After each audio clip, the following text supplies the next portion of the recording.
Wakon gata meikat ngan desa zina. Gata bingung kiban ngat leh dan neterimong ampun dari pada Allah.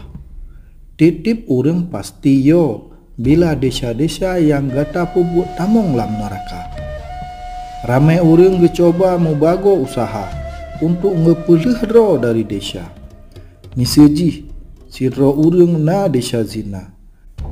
Gemano tobat gepegleh ro dari desa zina yang gata pubur. So aiji peke mano tobat igleh desa-desa gata.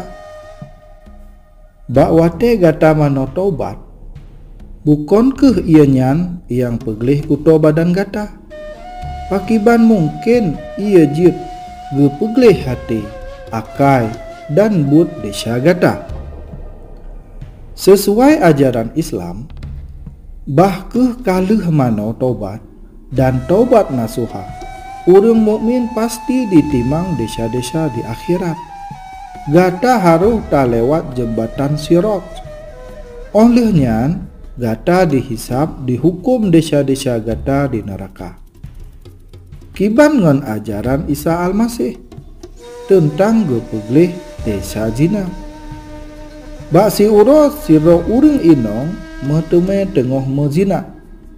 Urang-urang Yahudi gedrop dan jiba uke Isa. Bak masanya menyo meteme mezina dihukum dengan hukum rajam. Nakeh dirom ngan anu bate sampo mati. Olehnya Isa gepegah ubah awak rame mandum. So di antara awak dron yang hana pegat desa.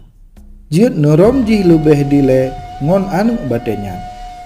Olehnya urang ramai bunuh hana musiro yang rom anu inongnya. Isa Al-Masih gepe ampun desa anu inongnya dan gepegah bek pubut desa lebeh. Isa Al-Masihnya suci gepe semah ro ke drogomnya kepada Allah sebagai kurban geganto hukuman desa manusia. Injil gepegah Isa kalih gepe semah ro ke drogomnya sebagai gepe semah kurban yang hana cacat. Akan gepe suci hati nurani gata dari but-but yang sia-sia, supaya lege tanyo je tak ibadah kepada Allah yang hudib. Injil Ibrani sikurung ayat 11 sampai 14. Jadi ia hana gepegleh dan gehapuh desa. Nah keherat pengorbanan Isa Al-Masih yang gepe ampun dan gehapuh gepegleh desa gata, termasuk desa zina. Menyo gata meiman ke Isa Al-Masih, maka gata merumpok jaminan selamat syurga kekal di akhirat.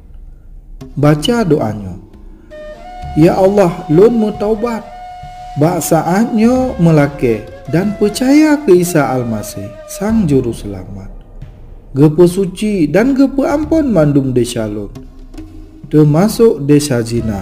Amin. Gata kena tepu lebih dalam lam tentang kebenaran lam Isa Al-Masih, jit nonton video-video lehnya atau nekaji lam kitab suci Injil.